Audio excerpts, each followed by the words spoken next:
My name's Miles Frain. Weiss. I ride my bike every day.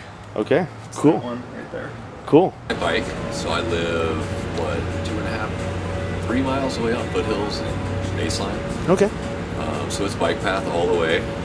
So I regularly commute on my bike or I take the bus. Okay. General. Well, for bike commuting, there's a number of things we can do to improve safety. I think the biggest risk are cars, and the biggest way to mitigate that risk is to separate the bicyclists from the drivers. I love how Boulder does a lot of multi-use paths that are away from cars, and then we also have pretty healthy bike lanes. But even with that, there are some kind of risky areas. For instance, on crosswalks, that's where I've had a lot of close calls.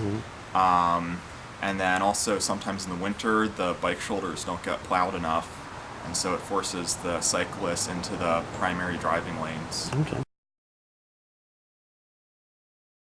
And it's usually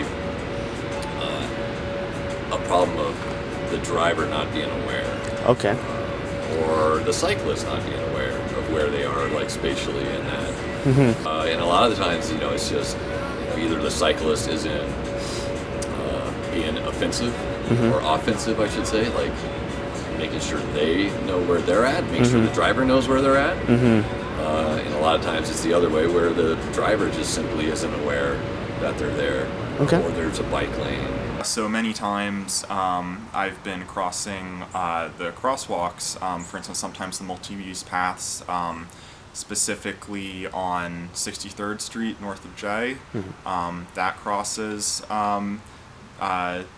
intersections, and yeah, a lot of times drivers just aren't expecting cyclists to be going through those walkways.